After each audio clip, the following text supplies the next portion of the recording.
much power to vote on stuff, quite frankly, I don't think you really know a lot about, as much as we know about it. So yeah, we play against these guys every single night. We battle against these guys. We know what they say on the court. We know how they handle their teammates. We know how they approach the game, and our vote should count. Our opinions should count. Like I said, I don't think you guys know as much as we do, and I don't see why you have more power than we do. Wow. Durant on a bit of a rant. He also added that the media doesn't know expletive when a reporter asked about his coach's job security. Skip, I don't know if you know this, but he often takes on bloggers and reporters on Twitter. Now he's moved it to a bigger stage. What do you make of what he said this weekend? Stephen, as you remember, for years on this show, I often said that Kevin Durant was my favorite NBA player playing for my hometown team in Oklahoma City. And I must admit today that Kevin Durant, for me, is getting more and more difficult to love as a basketball player and an NBA personality. So, Stephen A., here we go again with the split personality that is Kevin Durant, the identity crisis that is Kevin, the contradiction that is Kevin Durant. It just seems like year after year, Kevin struggles to find who he is or who he isn't, or what he should be or what he shouldn't be. We have nice Kevin, then not nice Kevin. We have kind Kevin, then not kind Kevin. Friday, he attacked the credibility, if I'm going to get this straight in my head, the credibility of the media voters who just last year voted Kevin Durant the MVP of this league.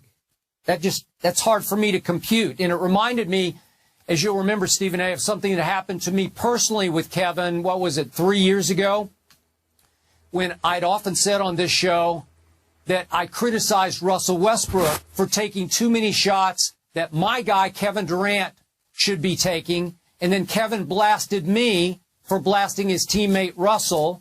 And I guess I get, well, he's defending his teammate, but it's at the expense of the guy who said for years, favorite player, and all the way back to his freshman year at Texas, I predicted that he would win multiple NBA scoring titles. So it felt to me like he's biting one hand that feeds him. And then last year, we had him switching all the way over from the not nice Kevin Durant shoe commercial to creating the website that is strongandkind.com, because he wanted to change the perception that nice guys finish last, that he said nice guys can finish first. So now, to sum this up, we have a guy who has tattooed on his body 2 Bible verses, and yet last year, Kevin Durant led the NBA with 20 technical fouls. It's like a contradiction. I'm a little lost here because, frankly, Stephen, I think Kevin Durant's a little lost. Well, since you've acknowledged that you're a little bit lost, allow me to try and enlighten you. Number one, I don't really have too much of a problem with Kevin Durant taking the position that he took on its surface, but you'd be surprised as to why I feel that way. First of all, you have to consider the fact that, once again, just like when he came after you because you basically attacked Russell Westbrook in his eyes, the same could be said for the media who's brought into question the resume of a Scott Brooks. Now, all of us have speculated whether or not Scott Brooks is going to last long at Oklahoma City. But if I'm Kevin Durant, I certainly don't have a problem with Scott Brooks. This is a man that over the last 4 years has taken them to 3 conference finals appearances, 1 NBA finals appearance, and the other time they didn't make it. They went to the Western Conference semifinals. So you look at that, combined with a resume that religiously records over 50-plus win seasons, with the exception of the lockout shortened season for 66 games in which he won 47 of those games. From a record perspective, there is no reason on earth to bring into question the credibility of a Scott Brooks. Nevertheless, it is something that happens religiously, and Kevin Durant, the reigning league MVP, who starred in Scott Brooks' first season as the head coach, first full season as a head coach, Kevin Durant averaged 30 for this man on 20 shots a game. And so when you look at it from that perspective, he's absolutely right to come to the defense of his coach. That's point number one. Point number two, He's a guy that is class personified. You can say what you want about Kevin Durant with the 20 technical fouls and all of that stuff, but I go considerably deeper than that. I think about a guy who's universally recognized as one of the top 3 players in all of the NBA, who conducts himself like a model citizen, who's a fabulous ambassador for the game of basketball. He loves the game of basketball, wants to play all the time, tries to do things the right way. You don't hear about any nonsense concerning him off the court, not once. This guy's reputation is absolutely positively impeccable as a human being. So all of those things being considered, him being 26 years of age, being as flawless and impeccable as he is as a person when it comes to off-the-court behavior, coming to the defense of his teammate, Russell Westbrook, his coach now, Scott Brooks, I think it's something to be commended for. Now, from a macro perspective, I will say this. Do I think it was totally wise? No, I don't, because I think that Kevin Durant is inviting unnecessary heat down upon himself.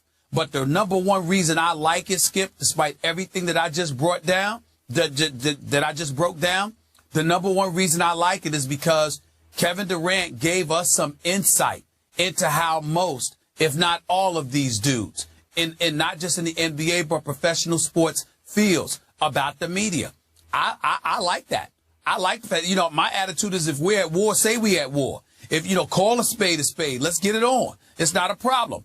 I love the fact that he was honest enough to say what he said, because if he is willing to speak out and say what he said, could you imagine what these other dudes feel, despite smiling in folks' face, despite engaging in PC and just saying the right things? No, Kevin Durant saying, look, this is how I feel, and I guarantee you, most of the guys that's in this league feel exactly the way that I do, because they do feel victimized. They do feel a lot of these things. And most of the time, it's grotesquely unfounded. They got a lot of damn nerves feeling that way. But you'd never know if they listen to spin doctors and what have you, always telling them to just say the right things to get through the moment. Kevin Durant is saying, I'm a grown man. I'm 26 years of age. You know my character. You know what I stand for. But I'm entitled to feel what I feel, and I'm going to be honest enough to say it. I thank him for that. I appreciate it. He's always treated me with the utmost respect, and I appreciate that. But even if he didn't, the fact that he was honest enough to say what he says makes me feel good, because I can't stand two-faced punks, and he is not that. He is honest and straightforward, and I give him credit for that, because there's a whole bunch of dudes in professional sports that will smile in your face and talk behind your back like the wusses they are. He is not that dude. I give him credit for that. Okay. You give him credit for that, but how in the previous breath could you call him an NBA ambassador? That wasn't an ambassador thing to say, both on Friday or Saturday, attacking the media both days. Ambassadors are not always flawless. There are imperfections in every human being. This was not a perfect moment by Kevin Durant. I will openly admit that. But if you asked me, not just as a player, as a person, I'm talking all time. You can pick any era that you want. You can pick any sport that you want. You give me the top 5 overall individuals on the court, off the court. Greatness on the court or field of play. Greatness off the court or field of play.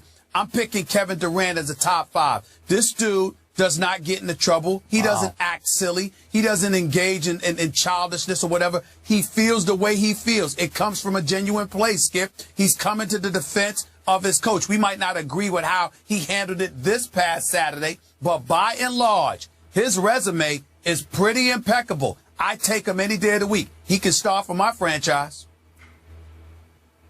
Okay, I get that, but let's separate person from player. Stephen A., when I talk to guys I know, GMs, personnel people, coaches around the league, everybody's talking now about, wow, will Scott Brooks survive if they don't get to the NBA Finals this year? Do you hear that from people? I think it's a legitimate question to ask Kevin. He doesn't have to kill the messenger who asked that question. But he believes it's illegitimate. he doesn't believe any legitimacy should be to it. And when a reporter asked him the question, maybe Kevin Durant would have said, them GMs, those executives, those coaches don't know what the hell they're talking about too. If the reporter had specified, look, around the league, this is what they're saying about your coach. I took it more as him coming to the defense of Scott Brooks than him lambasting the media. Again, it wasn't wise for him to do. I think that now he's put himself under a microscope, and if he slips up, he's going to see a different side, because a legitimate argument can be made that nobody has been treated, very few people rather, have been treated better than Kevin Durant by the media. The media has clearly been incredibly kind to Kevin Durant. So him of all people saying that, I get it.